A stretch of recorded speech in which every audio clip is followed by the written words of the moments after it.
The Legend of Zelda Breath of the Wild was released back in 2017 for the Nintendo Wii and the Nintendo Switch, and upon its release was considered one of the greatest video games of all time. It follows Link, who awakens from a 10-year slumber to find that Hyrule has been taken over by Calamity Ganon, and so Link must set out on a journey to free the divine beasts from Ganon's control and save Hyrule. I was really looking forward to Breath of the Wild when it was originally announced, and now that I have a Nintendo Switch, I finally got to sit down and play this game and see what I thought about it. And do I think that it is one of the greatest video games of all time, as so many people seem to claim it is? Not necessarily, but it is still a great game nonetheless. One of my favorite aspects of this Legend of Zelda is the open world aesthetic, because it finally fulfills the promise of the original Legend of Zelda on the original Nintendo, where you could literally do anything in that game. You could go to any dungeon that you so pleased, and it was just so open-ended, and this game is exactly like that. You can completely ignore the story. You can go off and go on adventures. And I love the idea that they promise that you see that mountain in the background, you can go to that mountain, you can climb to the top as long as you have the stamina to do it. And I think that's so cool that you can basically do anything in this game. It's an open world Zelda game like no other that has never really been done before. And the graphics in particular are some of the best visuals I have ever seen in a video game. It's cel shading, and to me that makes this game completely timeless because it's going to age completely different than other graphics, and it just looks amazing to look at. It's like I'm looking at a really beautiful cartoon, and I love that. And the music also is some of the most beautiful music I've heard for the Legend of Zelda series. Now, sometimes there's not a lot of it, and a lot of the music comes around when it's in cutscenes, but the music nonetheless will pull at the heartstrings, and you're in for an emotional ride when you play this game. And something else I want to talk about is the voice acting. This is completely new to The Legend of Zelda. They've never had voice acting before, and I think in the parts that it is in the game,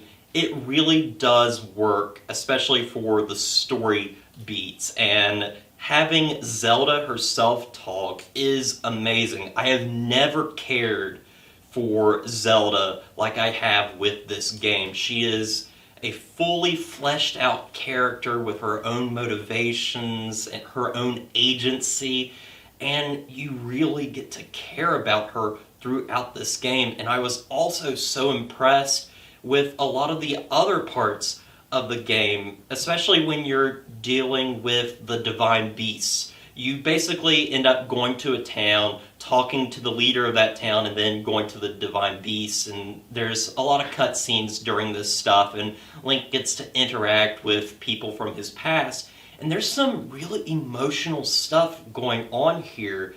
And my favorite is probably when Link goes to Zora's domain and he speaks with a Zora princess that was really fond of Link, and there's that emotional core there that I think you really needed to care about what was going on in this game. Also, what you'll be doing throughout this game, besides just the divine beasts, which there's only 4 of, you will also be doing shrines. Now, these are completely optional, but there are around 90 shrines in this game that you can visit, and basically these are kind of challenge maps. You basically use all your skills that you've acquired at the beginning of the game to figure this stuff out, and you're basically awarded with these orbs that you can then trade in to collect heart pieces or add to your stamina bar. And these, I think you need to do at least 60 or so of them so that you can get enough hearts so that you can get the Master Sword. That's one thing in this game that I think is very interesting. You don't have to get the Master Sword. It's completely optional, but I think it's completely worth it just because I don't think you can play a Zelda game and not get the Master Sword. And so I spent countless hours going through these shrines, and some of them did get monotonous, but they were always a lot of fun.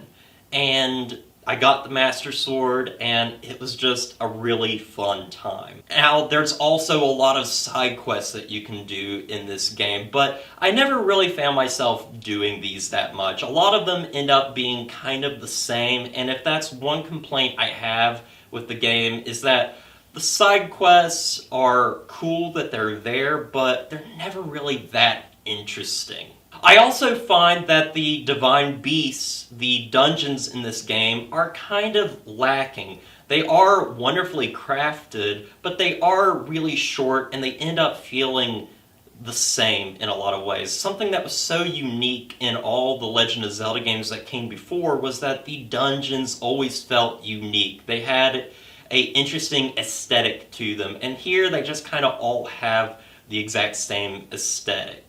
And also, the rain is really annoying in this game. Now, I do love kind of the realism of this game, that the weather will change throughout it. I think that's really cool, but you better not be climbing a mountain while it's raining, because you will not be able to climb that mountain. You will fall down it and you'll end up in, water and drown, and it's really sad, and it happened to me a ton of times throughout my playtime. There's also some collectibles that just aren't worth getting, like Korok Seeds, which are these seeds that you can collect to basically add to your inventory slots, and they're really not needed because I only found myself really kind of using only a couple of shields and swords and stuff. So, you can find these throughout the map, and I only collected 6 of them throughout my playtime. So that's really all you need. You don't need to collect all 900. In fact, I say do not collect all 900 because I don't think it's ultimately worth it. Also, perhaps my least favorite thing in this game is the durability of your weapons. Everything in this game can break, and it adds that bit of realism to it, which is cool and everything, but it just doesn't work out because the durability on these weapons is so small.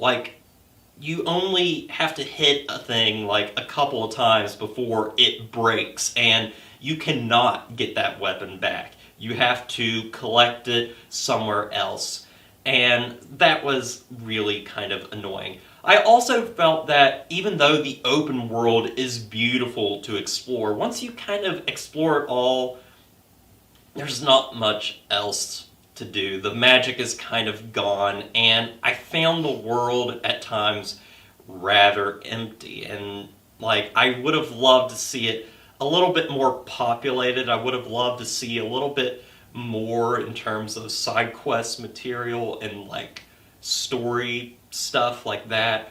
But ultimately, I think this is still a stellar game. It has its problems, but I think stuff like the character development, the voice acting, the beautiful open world and graphics, and just the emotional core of the story really make this Zelda game stand out. I've never been as invested in a Zelda game as I have with this game, and that's really amazing to me that I was able to love this game as much as I did, and it ultimately made me shed a couple of tears too, which is always awesome in my book. So anyway, guys, with all that said, I'm going to give The Legend of Zelda Breath of the Wild an 8 out of 10.